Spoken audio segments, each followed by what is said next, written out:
1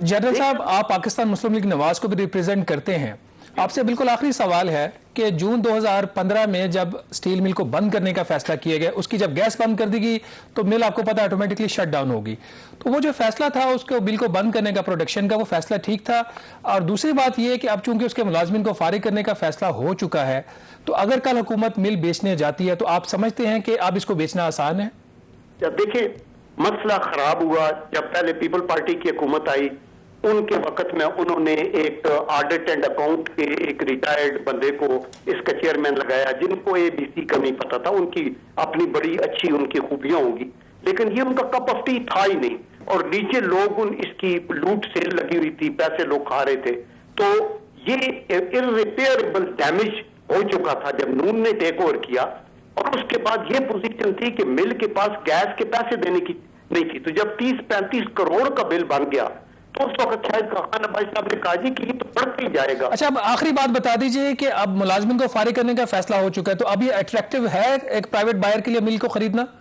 دیکھیں, میں یہ کہتا ہوں کہ بائر کے لیے خریدنا تو ضرور ہے, ضرور خریدے, بیکاز پاکستان ایک 200 ملین لوگوں کی ایک ہے, یہاں سی پیک بن رہا ہے, بہت کچھ مارکیٹ ہے. لیکن دی پوائنٹ از کہ ان سارے ورکرز کو نکالنا اور اس طریقے سے نکالنا جیسے یہ نکال رہے ہیں, میں یہ ریکمینڈ نہیں کرتا. اور میرے خیال میں کورٹ میں بھی یہ اس کو سسٹینیبل. بہت شکریہ جنرل صاحب. یقیناً اب دیکھتے ہیں کہ یہ گورنمنٹ کا اقدام کیا کورٹ اس کو ایکسیپٹ کرتی ہے یا نہیں کرتی. حالانکہ یہ جو گورنمنٹ نے فیصلہ کیا ہے, کیونکہ کورٹ نے ہی آبزرویشن دی تھی کہ 2015 سے یہ مل بند ہے اور گورنمنٹ کیوں ملازمین کو تنخواہیں دے رہی ہے. لیکن جو ایک پوائنٹ جنرل صاحب نے ہائی لائٹ کیا کہ کس طریقے سے جو یقیناً ایک قومی اثاثہ ہے, اربوں خربوں کی اس کی ورتھ ہے, اور جب اس طرح کی بڈنگ ہوتی ہے تو اونے پونے دام کس طریقے سے من پسند لوگوں کو بیچنے کی کوشش کی جاتی ہے. تو یہ گورنمنٹ اگر پرائیویٹائزیشن کرنے کی کوشش کر رہی ہے تو لیٹس ہوپ کہ اس کے اندر ٹرانسپیرنٹ معاملہ ہو, 2005 کی طرح نورا کشتی نہ ہو. بریک پہ جائیں گے اور بریک کے بعد اسی پہ اپنی ڈسکشن جاری رکھیں گے. سو اسٹے ود اس.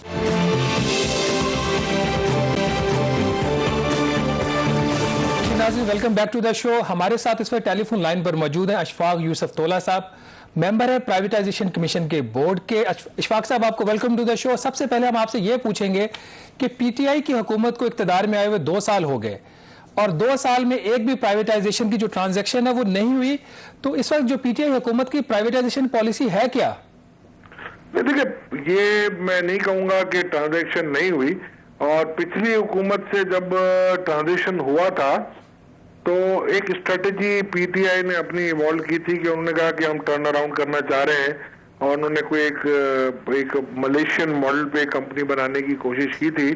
کہ جہاں پر شیئر ہولڈنگ ہم ٹرانسفر کر دیں گے. اگر آپ کو یاد ہوگا رانا صاحب کہ پچھلی نون لیگ کی حکومت میں بھی یہی اسٹریٹجی لے کے آئے تھے ہمارے ایک مشہور پرانے فائنانس منسٹر شوکت طرین صاحب, اور وہ بائی آؤٹ نہیں ہوئی تھی, وہ اس کی بائن نہیں تھی. تو میرا خیال ہے اس حکومت نے اس کو بائن کرنے کی کوشش کی شروع میں, مگر وہ اسٹریٹجی کامیاب نہیں گئی, بیکاز کہ یہ آپ ریسٹرکچر کر کے انڈسٹری اسپیسیفک ایکسپرٹ لا کے اس کو ٹرن اراؤنڈ کر کے جتنے پرابلمز ہیں اس کے ساتھ آپ نہیں کر سکتے. تو میں سمجھ رہا ہوں وہ 1 سال ان کو بھی سمجھنے میں لگ گیا. دوسرے سال میں جب سے حفیظ شیخ صاحب آئے, انہوں نے اس کو ایکسیلیٹر لگایا اور انہوں نے کہا جی بابا آپ کام کرنا شروع کریں. لیکن سر 1 سال میں کچھ بھی نہیں ہوا نا. آپ میں آتا ہوں, اس طرف آتا ہوں. جب آپ کو بھی پتا ہے کہ جب ایک چیز کو ہم دوبارہ کو ری پیڈلنگ کرتے ہیں تو یہ پرائیویٹائزیشن ایک ایسا پروسیس ہے, اس پروسیس کو آپ ڈسٹرب نہیں کر سکتے تھے. کہ آپ کو پتا ہے جب بھی کوئی بائر لینے آتا ہے, کوئی گروسری شاپ تو آپ بیچنے نہیں جا رہے, جب بائر لینے آتا ہے تو بائر یہی کرتا ہے آپ کے ساتھ کہ جو پوری ڈیو ڈیلیجنس کرتا ہے. جب تک آپ کے پاس لیٹسٹ ڈیو ڈیلیجنس لیگل کی, اکاؤنٹنگ کی, ہیومن ریسورس کی نہیں ہوتی ہے,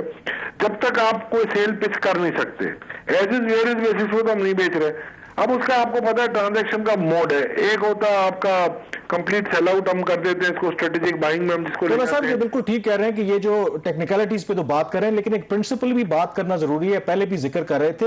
کیونکہ اگر ان کا مینیفیسٹو دیکھیں تحریک انصاف کا, یہ تو پرائیویٹائزیشن کے بنیادی طور پر اگینسٹ تھے, لیکن کیونکہ حفیظ شیخ صاحب پہلے بھی پرائیویٹائزیشن کے منسٹر رہے ہیں اور وہ اس کے حق میں ہیں, کیا یہ وجہ بھی ہے کہ پولیٹیکل لیول پہ وہ ول نہیں ہے, یہ گورنمنٹ تھوڑی ریلکٹنٹ ہے, اس کی وجہ سے بھی یہ پروسیس جو ہے وہ تیز نہیں ہو پا رہا؟ دیکھیں, میں آپ کو 1 سال کا میرا یہ تجربہ بتا سکتا ہوں کہ حفیظ شیخ صاحب اور محمد میاں سمرو صاحب نے کوئی کسر نہیں چھوڑی ہے. اور پچھلے 4 مہینوں میں تو آپ کا کووڈ کی وجہ سے دیکھا RLNG plant was on verge of کہ ختم ہونے والا تھا, اس کا بھی ڈیو ڈیلیجنس تک شروع ہو گئی تھی آپ کو پتا ہے, اور پھر وہ ٹیم میں واپس چلی گئی. اسٹیل مل کے اندر کافی اچھی حد تک اسٹرکچرنگ ہو چکی ہے, اس کے بھی لوگ پیچھے چلے گئے. پراپرٹیز بیچنے کے لیے نکلے تھے کنونشن سینٹر انکلوڈنگ سارے, وہ ساری ڈیو ڈیلیجنس تیار پڑی ہوئی ہے, اب آکشن کے لیے ہمیں ایڈ دینا تھا. وومن بینک کا آپ کا اسٹرکچر تیار ہے, HBFC کا اسٹرکچر تیار ہے. تولا صاحب دیکھیں, آپ پہلے تو یہ دیکھیے نا کہ آپ بیچنے کیا جا رہے ہیں. آپ کی جو ایکٹیو پرائیویٹائزیشن پروگرام ہے اس میں 2 پروفیٹیبل جو LNG کے پاور پلانٹس, اس کے بعد ہے کیا اس پلان کے اندر؟ سب سے جو بڑا آپ کا نقصان ہو رہا ہے وہ تو پاور سیکٹر کر رہا ہے, جس کا جو سرکولر ڈیٹ تھا 1200 ارب روپے سے بڑھ کر 2000 ارب تک پہنچ گیا ہے. اور اس وقت جو ایک بھی اینٹی ہے جو پاور ڈسٹریبیوشن کمپنی, وہ آپ کی ایکٹیو لسٹ کے اوپر نہیں ہے. تو آپ سے یہ پوچھنا ہے کہ اگلے سال جو پرائیویٹائزیشن کمیشن ہے, یہ حکومت پاکستان ہے, وہ کوئی ایسا ادارہ ایک بھی بیچ سکتی ہے جس سے اس کا جو خسارہ ہے جو اربوں روپے میں ہے سالانہ, وہ کم ہو سکے؟ اب رانا صاحب SOEs کے جو دیکھیں ہم 2 چیزوں کو الگ الگ مکس کر رہے ہیں. ایک آپ کا ہے SOE کا لاس ہے, اور ایک آپ کہہ رہے ہیں سرکولر ڈیٹ ہے جو 2000 ارب پہ آپ لے کے جا رہے ہیں. SOE کے لاسز آپ کے 149 بلین کے ہیں, جس میں سارے شامل ہو جاتے ہیں. اور باقی اگر وہ سرکولر ڈیٹ بھی لاسز ہے, وہ ہم بک نہیں کرتے. نہیں سر, تو سرکولر ڈیٹ تو K-Electric کا بھی تو ہے نا. سرکولر ڈیٹ میں تو آپ کی پروونشل گورنمنٹس بھی اور سٹی گورنمنٹس بھی شامل ہیں, آپ کی PSO بھی شامل ہے, آپ کا OGDCL بھی آ جائے گا, سب آ جائیں گے اس میں. تو ایکچولی دیکھیں آپ کا سوئی ناردرن سارے آ جاتے ہیں. ٹھیک ہے, سرکولر ڈیٹ کو آپ ابھی الگ رکھیں SOE کے لاسز سے. مگر مسئلہ یہ آ رہا ہے, آپ کی بات درست ہے, وہ بھی کیوں ہو, ہمیں صرف 2 چیزوں کو انشور کرنا پڑے گا آپ کو کہ فاسٹ ٹریک پہ لے کے جانی ہے اگر آپ کو, تو آپ کو ان چیزوں سے بالائے طاق ہو کے, اور ایک فیئر جو ایک آ گیا ہے بیوروکریسی کے اندر بھی اور پرائیویٹ ممبرز کے اندر بھی, ہم جیسوں کے اندر بھی آ گیا ہے کہ یار کوئی بھی ڈیسیجن غلط ہو جائے گا, اور کل کو اگر ہمیں آ گیا کوئی کال اپ نوٹس آ گیا نیب سے یا کسی اور ادارے سے, تو کیوں ہم اپنی عزتیں بچاتے پھریں گے سارے. اور یہ بھی ایشوز ہیں, آپ ان کو بھی بالکل آپ اس کو نا ایکٹیو کنسیڈریشن میں رکھا کریں جب آپ کسی بھی گورنمنٹ کے کسی بھی ادارے کی ڈیسیجن میکنگ کو دیکھیں. تو اور آپ سے زیادہ کون جان سکتا ہے اس کو, رانا صاحب اور کامران صاحب, کہ کس لیول پہ کون کون سی کوئریز ریز ہو جاتی ہیں. دیکھیں جب سرکار میں رہنا کام تو کرنا ہے نا. جی تولا صاحب, آخری ایک سوال یہ کہ اسٹیل مل کا بھی ہم ذکر کر رہے تھے, ڈو یو تھنک کہ جو گورنمنٹ کا ایک تو موجودہ فیصلہ ہے کہ تمام لوگوں کو انہوں نے لے آف کیا ہے, اب ایسی صورتحال میں گورنمنٹ جو ہے وہ اس کو پرائیویٹائز کر سکتی ہے یا یہ پروسیس مزید مشکل ہو گیا ہے؟ کوئی کامنٹ آپ کا. سر میں دیکھیں میں کوئی کامنٹ یہ دوں گا, مجھے اللہ کی ذات سے امید ہے کہ یہ فائر نہیں ہوں گے یہ لوگ, اور میرا خیال ہے اس سٹیج پہ ان کو فائر کرنا ایک شاید انسانیت کے بھی اس میں نہیں ہوگا. یہ اپنا ECC کا ڈیسیجن ضرور ہے, میں سمجھتا ہوں کیبنٹ میں یہ ریورس ہو جائے گا, اور اگر یہ ہوتا ہے تو میں سمجھتا ہوں یہ تھوڑا سا ایک وہ لگے گا, اور میں لگتا ہی نہیں ہے کہ یہ کوئی پرائیویٹائز ہوگی, یہ لانگ ٹرم لیز پہ جانے کا ارادہ اس کا ہوگا زیادہ تر. اور وہ جو آئیں گے دیکھیں ان کو کیا ان کا ارادہ ہوتا ہے, جو آنے والے جو لینے والے ہوں گے لوگ اس کے. چلے تولا صاحب آپ کا بہت شکریہ, لیکن مسئلہ یہاں پہ یہ ہے کہ جو PTI کی حکومت ہے اس نے کوئی بھی سیاسی طور پر جو مشکل فیصلہ ہے وہ نہیں کیا. یہ ایک اچھا فیصلہ تھا میرے خیال میں جو 9350 لوگوں کو فارغ کرنے کا. اس کی وجہ یہ ہے کہ کب تک حکومت جو ہے لوگوں کو گھر پہ بٹھا کے ان کو تنخواہ دیتی رہے گی, اور اس فیصلے کو بھی جو حکومت نے وہ بیس کیا ہے وہ سپریم کورٹ آف پاکستان کی کچھ آبزرویشنز کے اوپر کیا ہے. اگر حکومت مشکل سیاسی فیصلے کر سکتی تو پھر شاید جو پاپولیشن سینسس 2017 میں ہوا تھا اس کے جو ریزلٹس تھے اس کو وہ فائنلائز کر کے نوٹیفائی کر دیتی, جو کہ آج تک نوٹیفائی نہیں ہوئے. اس کے ساتھ ہی ہم یہاں پہ ایک چھوٹی سی بریک لیں گے, بریک کے بعد واپس آئیں گے تو بات کریں گے پاکستان اور افغانستان کے تعلقات میں کیا ایک نیا ٹرن آیا ہے. Stay with us. Programme the review میں ایک دفعہ پھر خوش آمدید. ناظرین, آج حکومت نے محمد صادق صاحب کو اپوائنٹ کیا ہے پاکستان اسپیشل انوائے آن افغانستان. یہ کیا فیصلہ ہے, اس کی سڈنلی یہ حکومت کو سب کچھ کرنے کی کیا ضرورت پیش آئی؟ کامران صاحب, یہ آپ اس کو کیسے لنک کر رہے ہیں؟ یہ جو پاکستان ایک بہت بڑا اہم کردار بھی ادا کرتا رہا ہے, اور جو اس وقت امریکہ بھی ایک افغانستان کے ساتھ اپنے تعلقات کو بہتر کر رہا ہے اور وہاں پہ وہ جو ڈیل کرنے کی کوشش کر رہی ہے, اس سے لنک ہے یا اس کا کوئی اور بیک گراؤنڈ ہے؟ دیکھیں اس کا لنک تو ایک تو جو محمد صادق صاحب ہیں یہ سمجھ لیں کہ ویٹرن ڈپلومیٹ ہے, کیریئر ڈپلومیٹ. 2008 سے لے کر 2014 تک یہ پاکستان کے سفیر رہے افغانستان میں, اور ہیں بھی یہ پشتون. اور اس کے علاوہ ایون ریٹائرمنٹ کے بعد بھی ابھی تو ان کا منظر عام پہ آ گیا نا کردار. یہ پس پردہ ابھی تک جتنی ایفرٹ پاکستان کی طرف سے ہو رہی تھی, جو بھی پاکستان کردار ادا کر رہا تھا, یہ پس پردہ آلریڈی پاکستان کے لیے کام کر رہے تھے. اب فرق یہ ہوا ہے کہ جو کردار وہ پردے کے پیچھے ادا کر رہے تھے, اب ان کو باقاعدہ طور پر رول دے دیا گیا ہے. اس کی وجہ کیا ہے؟ ایک وجہ تو یہ ہے کہ ان کے کانٹیکٹس بہت اچھے ہیں. مجھے اچھی طرح سے یاد ہے کہ مجھے افغانستان جانے کا موقع ملا جب پرویز اشرف وزیر اعظم تھے ان کے ساتھ, تو وہاں پر ہمارا جو سفارت خانہ ہے وہاں پر یہ اس وقت امبیسڈر تھے, ایک تقریب کا اہتمام کیا گیا تھا, اور دیکھ کے بڑا تعجب ہوا ہمیں کہ وہاں پر وہ تمام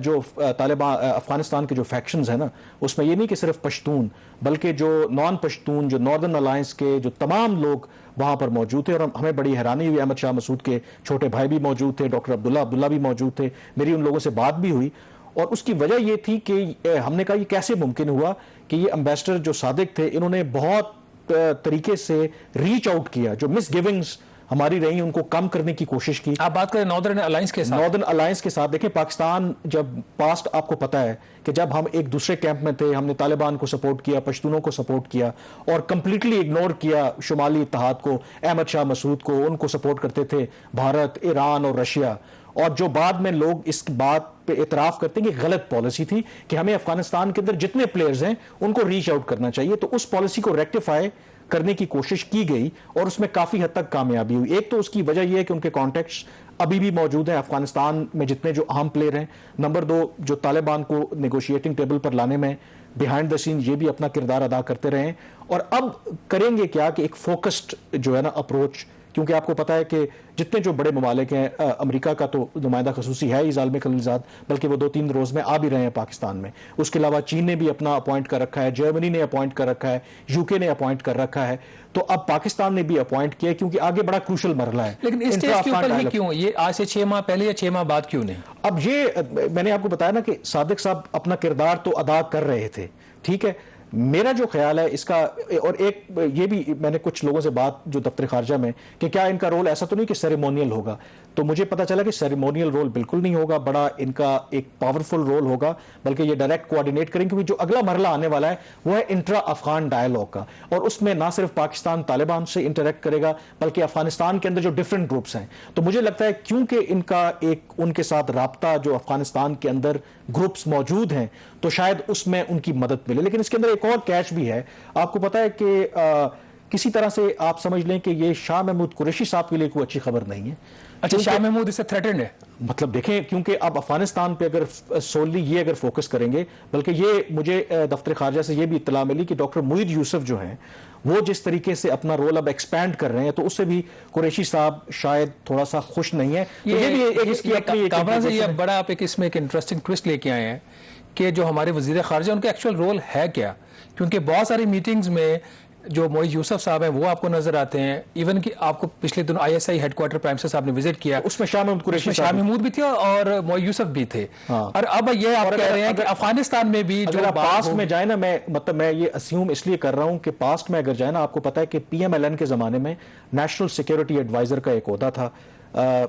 لاسٹ جو تھے جنرل ناصر جنجوعہ تھے, اس کے بعد اپوائنٹ نہیں کیا گیا. کیوں نہیں کیا گیا؟ کیونکہ شاہ محمود قریشی صاحب نے اس بات پہ اعتراض کیا تھا کہ جی میں اس طرح کی رسپانسبلٹی شیئر نہیں کروں گا. لیکن اب ہوا کیا کہ وہ نیشنل سیکیورٹی کا کم و بیش معید یوسف جو ایڈوائزر ہیں, اور اس کے ساتھ اب صادق صاحب بھی آ گئے ہیں, دو کہ آج ان سے ملاقات بھی ہوئی ہے. تو یہ ایک انٹرسٹنگ ایسپیکٹ ہے کہ کیا اب جو رولز ہیں وہ زیادہ ڈیفائن کر دی گئے ہیں کہ افغانستان کو صادق صاحب دیکھیں گے, دوسرے معاملات میں معید یوسف صاحب کا پہلے رول. لیٹس سی کہ یہ ایوالونگ سچویشن ہے. شاہ صاحب کسی بڑی پوزیشن پہ جانے کی تیاری تو کہیں نہیں کر رہے نا, ان کو اگر وزارت خارجہ کا جو کام ہے انہوں نے نہیں کرنا تو پھر انہوں نے کیا کرنا ہے. کامران, یہ جو بھارت اور چین کے جو درمیان جو ڈیولپمنٹس ہو رہی ہیں بارڈر کے اوپر, اس کے بعد بھی کچھ آپ کے پاس کچھ انفارمیشن ہے؟ دیکھیں, آج اس میں پیش رفت ہوئی ہے کہ ان کے دو جو سینئر کمانڈر ہیں 3 اسٹار یعنی کہ لیفٹیننٹ جنرل لیول پہ آج ان کی میٹنگز ہوئی ہیں. اس پر ابھی اطلاع تو نہیں ہے کہ اس میں کیا کچھ ہوا ہے, لیکن اس سے پہلے یہ میٹنگز کا ایک پس منظر بھی ہے کہ اس سے پہلے کم از کم 12 میٹنگز ان کے لوکل کمانڈرز کی ہوئی ہیں,